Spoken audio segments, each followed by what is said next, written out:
Welcome into this edition of The Rundown. June 28th, a Thursday. We're getting into the weekend. Some good baseball being played. We got a lot of topics to hit, but we're talking about basketball in June, Sarah. Oh, yeah. The California Classic coming to Sacramento in the first week of July. Going to be a lot of fun. There's going to be a lot of big names on Sacramento's roster on tap here at the Golden One Center. Should be a great one to watch. I mean, this is exciting. We got the #2 overall pick. We finally get a chance to see him play, which is obviously something I've been excited to see, and I know if I'm excited to see, the rest of the fans are super eager to see Marvin Bagley III in action. Marvin Bagley III will be there. It'll be our first taste of him. It'll be our first taste of Harry Giles as well. Harry Giles sat out last season with those knee issues, and all signs are pointing to Harry really playing well in his workouts. People are very excited to see what he can do on an actual basketball court against some competition. This is a young team that could get a lot better this year. What are you hoping to see out of a Harry Giles that has sat and been on ice for the last 18 or so months? I look forward to seeing him not being in his head too much, being out there just playing, not favoring any league or the other, or just playing with like a street basketball game. Absolutely. Just having fun out there. That's always the first thing that you look for when a guy's coming off injury, is just that natural acclimation back into the game. The straw that's going to stir the drink out there is one De'Aaron Fox. We didn't know until today whether or not Fox would play in the Sacramento Summer League, the California Classic, but he is on the roster. He is going to play, and I think that's really important when you're talking about building chemistry amongst these first and second year guys. Right. Well, something that Dave Yeager said the other day in the press conference was like, when you get a group of young guys like that are playing together, for some of the first times, they really don't pick up their rhythm until the middle of the season, and by that time it's sometimes a little bit too late to make this playoff run. So he made a good point. It's going to be so exciting to see these guys actually together. They have time to work on those small things that they wanted to fix during the season, but you just don't have time to fix those. And now they've had a little bit of time to hit the gym, work on some fundamentals that maybe they were struggling with, and now we'll get to see if this a little bit of off time that they had during the playoffs. So now they've had some time to sort of pick up from there. So. Yeah, guys have definitely had time to get their summer started. They come back here for the California Classic.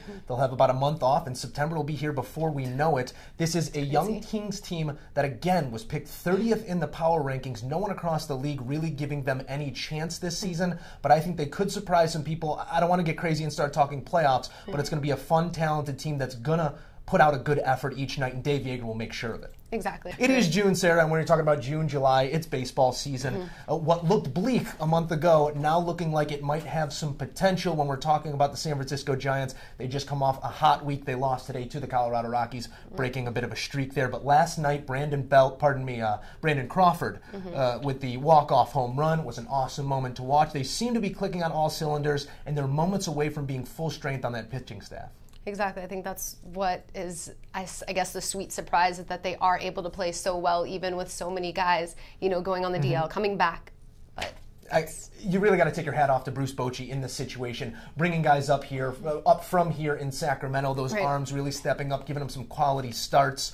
Rodriguez pitched great a couple nights ago, gave him 7 solid innings. So they're really making the pieces fit in the time being, but Madison Bumgarner comes back into the fold. His last 2 starts, 8 innings apiece. They're scoreless right now. He was so mad that he came out of the game the other night, and he seems to be clicking on all cylinders. Johnny Cueto going to get his second of 3 possible rehab starts here in Sacramento tomorrow. Should be a great one to watch out there at Rayleigh Field. Cueto didn't look like there was any hesitation in his game the other night. Samardzija's the only one you worry about, because he's bounced back and forth on and off that DL. Hopefully that shoulder pectoral region's okay. We will see. But if you get all those guys moving in the right direction at the right time, this is a division that is still for the taking.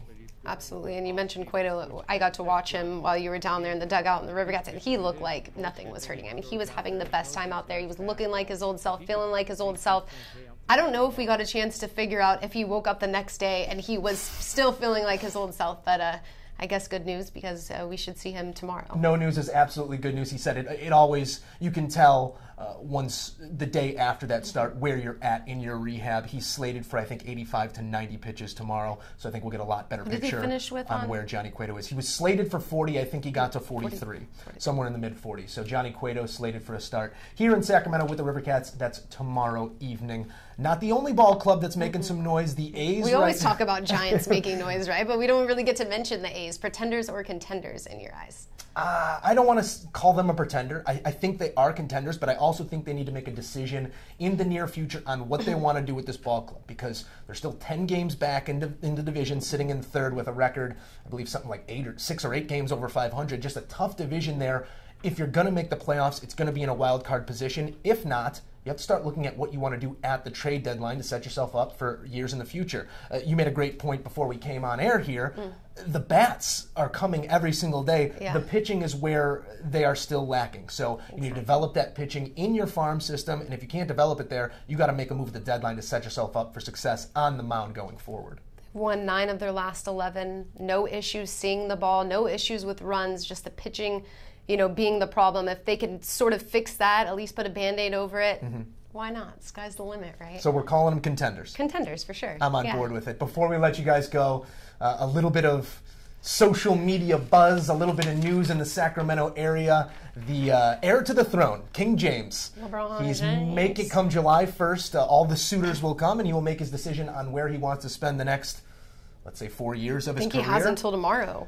No, that's when it begins. Right, so right. That's when it'll start, and then I don't see it taking too long. All signs pointing towards your Los Angeles Lakers. I don't want to put you on blast here in front of all our Sacramento fans, but our allegiances are our allegiances, so what can we do? All signs pointing to LA, but there was a big sign in Sacramento pointing right here to the capital city. As you can see there, the King's James sign.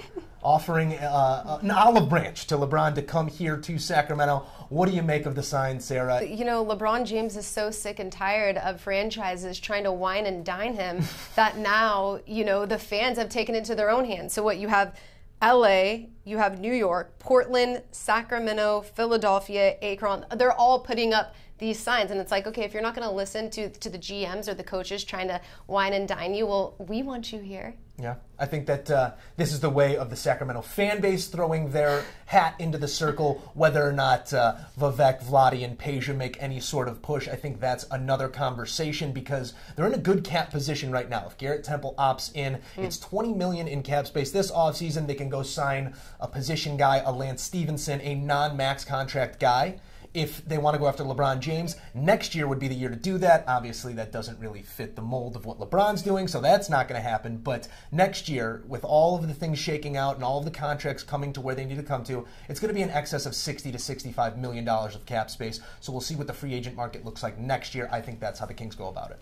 I still want to know who paid for the billboard. Yeah, they're keeping it on the hush. They won't. The billboard company won't even let us know who paid for the billboard, as you said. And I believe it was said just a couple of excited Kings fans, and we're all excited Kings fans. Like we said, this weekend, the California Classic coming to the Golden One Center. Plenty of tickets still available. Check it out. That's the rundown for Thursday, June 28th. 28th. June 28th. Who cares? June, sometime in June. Late June. It's been a long month. It's baseball season.